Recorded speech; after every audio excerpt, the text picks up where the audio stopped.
चलिए तो हम लोग जो है दर्पण सूत्र को सत्यापित करते हैं। सबसे पहले क्या करते हैं, एक अवतल दर्पण बनाते हैं। कौन सा दर्पण है ये? अवतल दर्पण।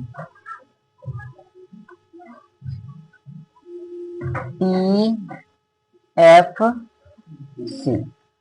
हम क्या करते हैं, सबसे पहले वस्तु को जो है न अनंत में रखते हैं, न फोकस पर, न केंद्र पर। क्या करते हैं, अनंत और फोकस, अनंत और वक्रता केंद्र के बीच में रखते हैं हम वस्तु को। प्रतिबिंब कहाँ बनेगा? फोकस और केंद्र के बीच में। हम यहाँ पर एक वस्तु को रखते हैं। इस वस्तु का नाम है AB। ठीक है। आपको पता है कि प्रतिबिंब बनाने के लिए क्या किरण चाहिए? 2 किरण। हम क्या करते हैं, यहाँ जो वस्तु AB है इससे हम 2 किरण लेके चलते हैं दर्पण के पास। तो एक किरण जो मुख्य अक्ष के समांतर जाएगा, दर्पण से परावर्तन के बाद फोकस से लौटेगा, लौट गया। और दूसरा किरण फोकस से लेके चलेंगे। कहां से? फोकस से। या फोकस से नहीं तो हम कहां से? वक्रता केंद्र से लेके चलेंगे। कहां से? वक्रता केंद्र से। चलिए लेके, तो वक्रता केंद्र से जो किरण गया है वो तो दर्पण पर अभिलंब होगा।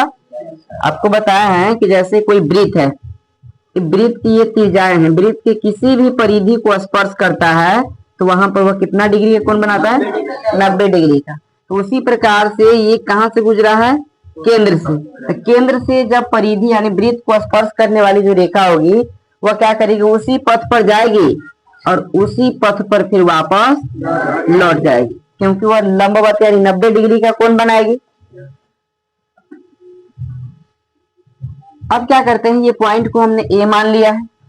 यहां से यहां है तो इस पॉइंट को C तो मान नहीं सकते हैं क्योंकि C ऑलरेडी इसमें है। तो इस पॉइंट को हम मान लेते हैं D। यहां से हम एक अभिलंब खींचते हैं, जैसे F बराबर R/2 हम प्रूव किए थे कल। P पॉइंट इसके लिए ये वाला, इसको हम मान लेते हैं क्या? E मान लेते हैं। ठीक है। प्रतिबिंब बना कहां पर? तो यहाँ पर हम क्या करते हैं, एक डॉटेड खींचते हैं। ठीक है, या लाइन खींच लीजिए। ई पॉइंट का नाम हो गया A डैश, ई पॉइंट का नाम हो गया B डैश। अब प्रतिबिंब कहाँ बना है? B डैश पर। कहाँ पर? B डैश पर बना है। हम देखे भी हैं कि यदि कोई वस्तु अनंत और केंद्र के बीच में रखी गई है तो उस वस्तु का जो प्रतिबिंब बनता है वह फोकस और केंद्र के बीच बनता है। मैंने बनाया इससे पहले भी। अब देखिए, इसमें आपको टोटल देखा जाए तो समकोण त्रिभुज कितना बना हुआ दिख रहा है? 4 त्रिभुज है। 1 2 3 4। इसके अलावा देखिए तो और कहीं समकोण त्रिभुज है इसमें? और कोई है? कहाँ?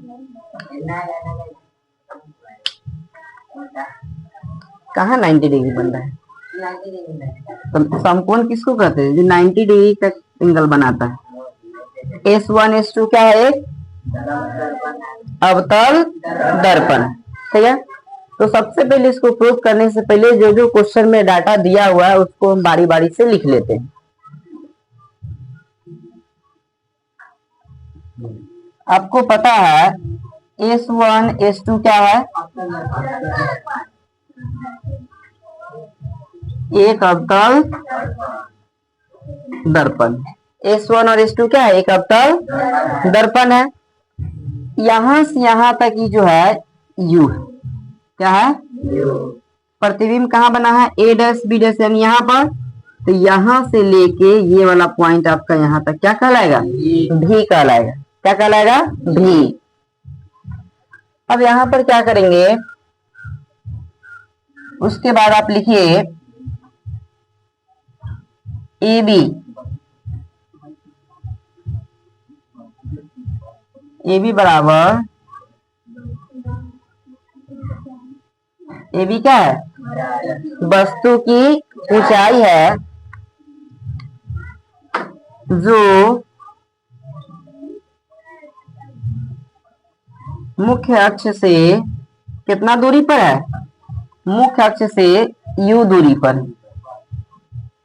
ए बी क्या है, वस्तु की ऊंचाई है। ए बी क्या है, वस्तु की जो मुख्य अक्ष है ये ना, या ध्रुव का ये मुख्य अक्ष हटाइए, ध्रुव का ये जो ध्रुव से कौन दूरी पर है, u दूरी पर स्थित है या u दूरी पर है। ये ध्रुव हुआ, ध्रुव से कितना दूरी पर है ये, u दूरी पर है। उसके बाद a डैश b डैश, ये क्या है, प्रतिबिंब। a डैश b डैश क्या है, प्रतिबिंब की ऊंचाई जो ध्रुव से कितना दूरी पर है, v दूरी पर है। वस्तु कौन दूरी पर था, u, ये कौन दूरी पर है, v दूरी पर। तो a डैश b डैश बराबर लिखेंगे प्रतिबिंब की ऊंचाई जो ध्रुव से भी दूरी पर है। देखिए, जब समकोण त्रिभुज बनता है तो समकोण त्रिभुज बनने के क्रम में हम वहां पर, जैसे ये कोण बराबर है 90 डिग्री का है, तो ये भी कोण क्या है, बराबर। तो जब किसी भी त्रिभुज के संगत कोण समान होता है, संगत कोण समान होता है, तो उसकी संगत भुजा समानुपाती होती है। आप क्लास 10th में पढ़े होंगे समरूपता के नियम, पढ़े हैं। तो कोई भी त्रिभुज के समरूप होने की दो आवश्यक शर्त है। समरूप त्रिभुज के अगर कोण समान है, भुजा कोण बराबर है, तो उस त्रिभुज की भुजा समानुपाती होती है। तो यहाँ पर जो त्रिभुज है इसके कोण आपस में क्या है, सेम है, संगत कोण समान है, तो संगत भुजा क्या होगा, समानुपाती। लिखेंगे यहाँ पर, चूंकि कोण समरूपता से,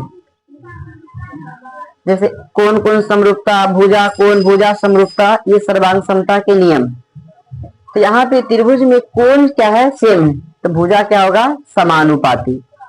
भुजा क्या होगा, समानुपाती। तो हम बात करते हैं पहले इस दोनों त्रिभुज को कंपैरिजन करते हैं। त्रिभुज ए बी सी तथा त्रिभुज बी डैश ए डैश सी, ये दोनों त्रिभुज एक जैसा हो जाएगा, समरूप हो जाएगा। और ये वाला त्रिभुज समरूप हो जाएगा, एक जैसा हो जाएगा। तो हम दो त्रिभुज से कंपैरिजन करके दो समीकरण बनाएंगे और उसके बाद इसको हम प्रूव करेंगे। तो लिखेंगे यहाँ पर त्रिभुज ए बी सी, त्रिभुज ए बी सी तथा त्रिभुज बी डैश ए डैश सी, त्रिभुज बी डैश ए डैश सी। यहाँ पर भी आप इसी भी लिख सकते हैं, बी ए सी, बी ए सी, बी ए सी। तो त्रिभुज बी ए सी तथा त्रिभुज बी डैश ए डैश सी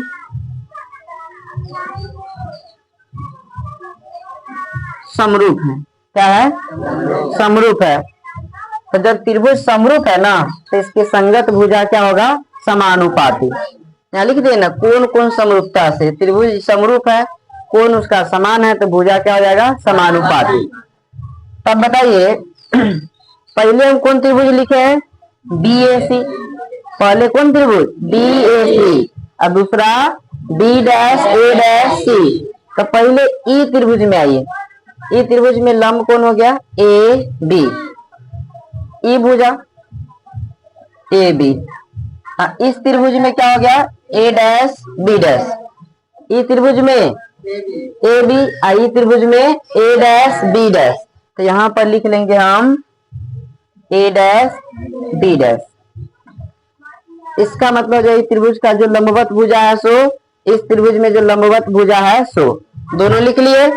अब इस त्रिभुज का देखिए, ई यहां से यहां तक मिलके इसका आधार ये हो गया और इसका आधार ये हो गया। तो पहले हम कौन त्रिभुज लिखे हैं, ये वाला त्रिभुज। तो एक का आधार अब लिखिए ए सी बटा ए डैश सी, ए डैश सी। जैसे ये जो आधार दिख रहा है ना आपको, ये बी सी, ये इसलिए नहीं लिखे क्योंकि ये वाला कोण और ये वाला कोण आपस में सेम है। तो ये भुजा और ये भुजा इस त्रिभुज की दोनों भुजा के क्या होगा, समानुपाती होगा। इसीलिए हम सबसे पहले इसका लंब तो इसका लंब लिखे, इसका आधार तो इसका आधार कंपेरिजन किए। ठीक है, ये हमारा हो गया समीकरण 1। अब फिर ये त्रिभुज, ये दोनों त्रिभुज के लिए तो हो गया। अब चलेंगे त्रिभुज DEF तथा B'A'F। त्रिभुज DEF तथा त्रिभुज B'A'F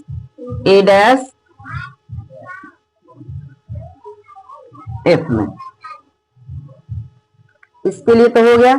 अब इसके लिए त्रिभुज DEF तथा B'A'F, तो इसमें भी यहाँ पर जो 90 बना, ये भी यहाँ पर कितना बनाए हुए हैं, तो जब ई 90 है, संगत कोण समान है तो संगत भुजा, यानी ये अभिलंब बराबर, ये आधार है, ये आधार इसके बराबर। तो फिर उसी टाइप से पहले कौन त्रिभुज लिखे हम इसमें, DEF, तो पहले DEF वाला में इसका अभिलंब क्या हो जाएगा, DE, और इसका क्या हो जाएगा, A' या B' A'। लिखिए उसमें क्या लिखेंगे, DE, क्या लिखेंगे, DE बटा A' B' बराबर इसका आधार कथी होगा, EF, क्या होगा, EF, और इसका A' F, EF बटा A' F। हम लोग जानते हैं कि जो D से E की दूरी है, D से E की दूरी है, वही दूरी तो AB होगा। जितना ऊंचाई यहाँ है उतना ही ऊंचाई नहीं होगा। तो जो AB जितना डिस्टेंस है, सेम वही डिस्टेंस तो DE होगा कि नहीं होगा। जितना ऊंचाई यहाँ पर है, यहाँ ध्रुव पर आके टकराएगा तो वहां की ऊंचाई भी क्या होगी, सेम होगी। तो हम कह सकते हैं कि AB बराबर DE, AB बराबर DE या DE बराबर AB कह सकते हैं। अब क्या कीजिए, यहाँ पर आप लिख दीजिए D है ना, जहां पर DE के जगह पर आप क्या लिख लीजिए, AB। यहाँ पर DE है, इसके यहाँ पे क्या लिख लेंगे, AB, यहाँ लिखेंगे AB, अब बटा A' B' बराबर EF बटा A' F। इसको मान लेंगे हम समीकरण 2। ब्रैकेट में रीजन दे दीजिए। देखेंगे चूंकि AB बराबर कौन चीज, AB बराबर DE, AB बराबर DE, तब एक स्टेप बढ़ा के इसको मान लीजिए समीकरण 2।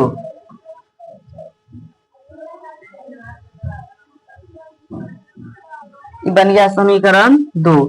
अब दोनों समीकरण को तुलना कीजिए, कंपैरिजन कीजिए, समीकरण 1 और समीकरण 2 को। यहाँ लिखेंगे समीकरण 1 तथा 2 को तुलना करने पर, ठीक है। अब समीकरण 1 और 2 को तुलना करेंगे तो देखिए समीकरण 1 में AB बटा A' B', AB बटा A' B', याद कीजिए कल जब दोनों समीकरण में LHS सेम था, थीटा थीटा था, तो RHS को आपस में बराबर किए थे, तो उसी टाइप से आज भी है। दोनों समीकरण का देखिए LHS सेम है कि नहीं है, तो जबकि समीकरण का LHS सेम है तो RHS का मान भी आपस में क्या होगा, सेम। तो हम क्या करेंगे, RHS में यहाँ क्या मान है, AC बटा A' बराबर यहाँ पर क्या है, EF बटा A' F। हो गया। अब इसमें क्या करेंगे, हम इसको बाय क्रॉस करके सॉल्व करेंगे। बाय क्रॉस करेंगे इसमें AC है, तो AC की जगह पर हम क्या लिखेंगे, A डैश F, गुना कर लेंगे, क्रॉसिंग गुना होगा ना इस टाइप से, AC में A डैश F से और यहाँ पे A डैश C में EF से। तो यहाँ पे आप वैल्यू भी रख सकते हैं, जैसे अब पता कीजिए कि AC क्या है, A से लेके C के बीच की दूरी निकालना है, AC, ठीक है, क्या आधार है, तो AC आप निकालेंगे, तो यहाँ से ये देखिए इतना आपको निकालना है, कैसे निकलेगा, पूरे रेखाखंड में से हमको इतना निकालना है, कैसे निकलेगा, तो टोटल दूरी कितना है यहाँ से यहाँ तक, यहाँ तक की जो टोटल दूरी है वो आपका हो गया U हुआ। आपको पता है कि यहाँ से यहाँ तक की जो दूरी होती है उसको F बोलते हैं, पता है कि नहीं, ध्रुव से फोकस के बीच की दूरी भी F होती है, अब फोकस से C की बीच की दूरी भी क्या होती है, F होती है। आप याद कीजिए AC बराबर हम लिख सकते हैं AE, यहां से यहां तक की पूरी दूरी जो है, जैसे DE हुआ, D से B के बीच की जो दूरी है वही दूरी हमारा E से लेके A के बीच होगा, E से लेके A के क्या होगा, बीच होगा कि नहीं होगा, होगा। पैराएक्सियल किरण पढ़े थे, जो मुख्य अक्ष के बिल्कुल नजदीक से गुजरी है वह पैराएक्सियल, तो यहाँ पे E क्लोज टू P होगा, E जो है एकदम P के बिल्कुल क्या है, नजदीक है, तो लिखेंगे यहाँ पे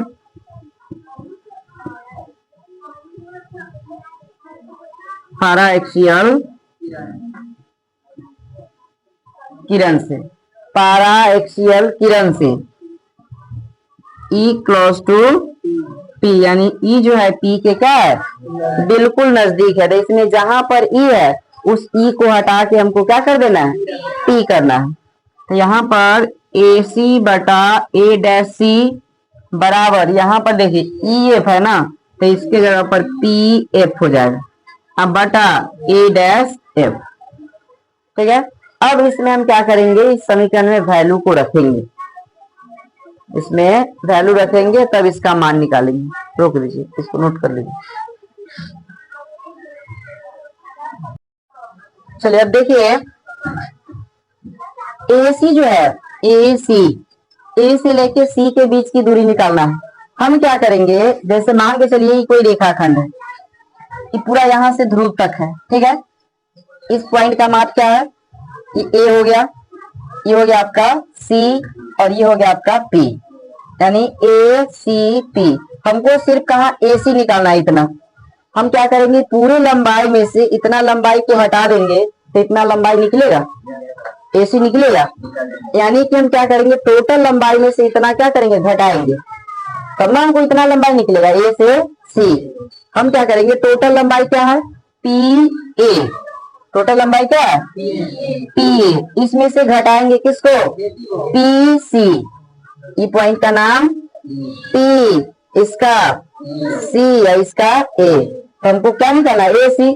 तो AC निकालने के लिए हम क्या करेंगे, टोटल लंबाई है PC, A में से इतना काट के, अगर कोई आपसे मांगे कि हमको इतना छोटा स्टिक चाहिए तो क्या करेंगे, इतना काट के आप हटा दीजिए, ठीक ना करेंगे। तो उसी टाइप से आपको निकालना क्या है, AC। तो AC जो निकालना है तो इतना ही भाग है, तो बाकी का पीछे वाला भाग उसमें से क्या करना होगा, हटाना होगा, ठीक है। तो इसलिए हम PA की जगह पर हम क्या लिखेंगे, AC की जगह पर PA में से हम हटा दिए PC को, किसको हटा दिए, PC को, चलिए ये हटा दिए। आगे फिर कह रहा है A डैश C, किसको हटाना है, मतलब उसको चाहिए कौन सी, A डैश C, कहां पर है, A डैश C, इतना चाहिए, यहां से यहां तक इतना ही नहीं चाहिए। अब देखिए टोटल लंबाई हो गया आपका PC, इसके लिए टोटल लंबाई क्या है, PC, हमको चाहिए इतना है, A डैश यहाँ पर है, C यहाँ पर है और P यहाँ पर है, हमको क्या चाहिए, A डैश C, यानी A डैश इतना ही चाहिए। फिर से वही केस, हम क्या करेंगे, यहां से यहां तक टोटल लंबाई क्या है, टोटल लंबाई PC, इसमें से हम क्या करेंगे, A डैश P को घटा सकते हैं, यहाँ से यहाँ तक ए डैश है, ई पी है, ई सी है, तो हमको निकालना है ए डैश सी। तो ए डैश सी के जगह पर हम टोटल लंबाई कितना है पी सी, पी सी में से हम ए डैश पी को घटा सकते हैं, तब ना इतना हमको बचेगा ये स्पेस। तो P C minus A dash P, P C minus A dash P. उसके बाद क्या है पी एफ, पी से एफ, तो ये तो दूरी हमको दिया हुआ है, ये पी से एफ के बीच की दूरी को क्या कहते हैं एफ, पी से एफ के बीच की दूरी को क्या कहते हैं एफ। तो इसके लिए दिक्कत नहीं, इसको ऐसे ही रहने दीजिए, क्या रहने दीजिएगा पी एफ, ठीक है। अब क्या है ए डैश एफ, ये वैल्यू को हम चेंज इसलिए कर रहे हैं ताकि यहां से हम उसका सटीक यू का मान, भी का मान, एफ का मान हम यहाँ से डायरेक्ट रख सके, इसलिए रखते हैं। अगर मान के चलिए हम यहाँ से इसको हटा देते हैं, अपना हिसाब से इसको रख करके रख देते हैं, तो फिर हमारा मतलब परफेक्टली ना एफ का वैल्यू मिल पाएगा, ना यू का, ना ही भी का। अगला क्या है ए डैश एफ, ए डैश एफ कहाँ ए डैश एफ, यहाँ ए डैश एफ, यही ना हमको इतना निकालना है, ए डैश एफ क्या करना है निकालना है। तो पूरा लंबाई कितना है ए डैश पी या पी ए डैश, कुछ भी लिख सकते हैं, ए डैश पी या, ठीक है। तो टोटल लंबाई क्या हो गया, इसमें से अगर हम पी एफ घटा दे, टोटल लंबाई है कौन सी पी ए डैश पी है टोटल, हमको निकालना इतना ही, यहां से ए डैश एफ निकालना है ना, ए डैश एफ, ए डैश एफ इतने हैं, और जो भी दूरी हमको निकालेंगे वो सब मापेंगे हम ध्रुव से, कहां से, तो ध्रुव हमारा क्या है पी के पास।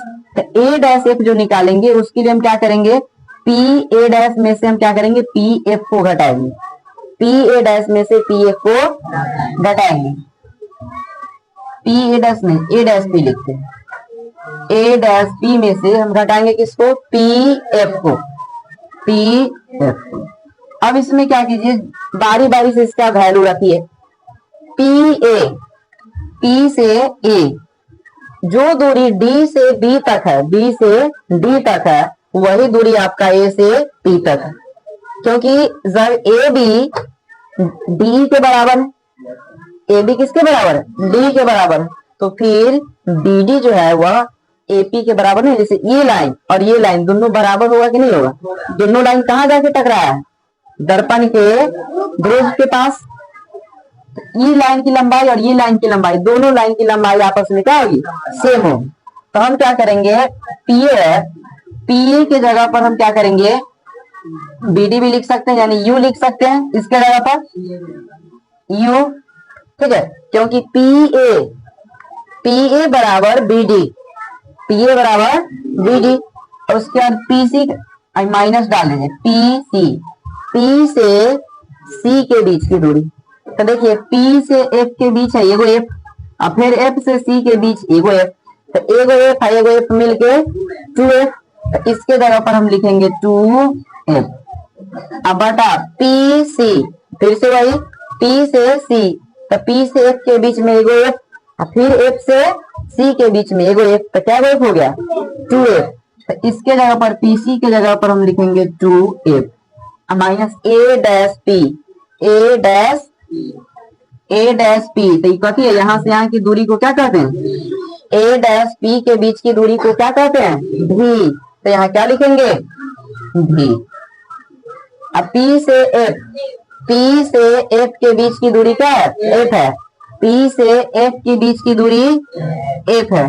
अब बटा ए डैश पी, देखिए तो ए डैश पी ये तो वही है, ए डैश पी क्या है भी, ए डैश पी की दूरी भी, माइनस पी एफ, तो पी से एफ है, पी से एफ के बीच की दूरी क्या है एफ, तो यहां डाल देंगे एफ, डाले वहां से जो जो वैल्यू जिसका हम माने हैं उस सब वैल्यू को इसमें हम रख लेंगे ध्यानपूर्वक।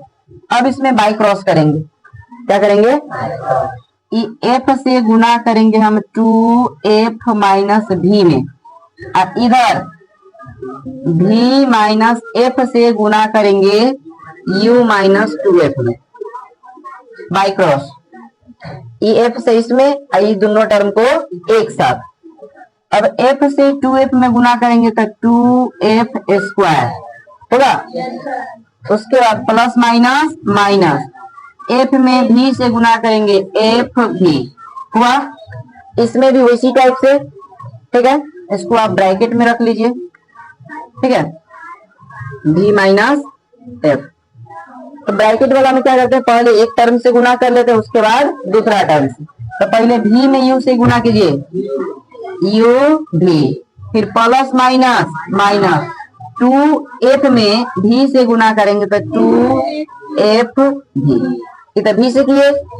अब किससे गुना करेंगे, माइनस एफ से, तो माइनस और प्लस माइनस, ठीक है। एफ में यू से गुना करेंगे तो एफ यू होगा, माइनस माइनस प्लस, 2f में f से गुना करेंगे तो 2f स्क्वायर हो गया। यहाँ देखिए तो प्लस में 2f स्क्वायर, इधर भी प्लस में 2f स्क्वायर, बराबर के इसको इधर लाएंगे या इसको उधर ले जाएंगे, किसी ने एक का साइन चेंज होगा, यानी कि 2f स्क्वायर से 2f स्क्वायर कट जाएगा, कट गया।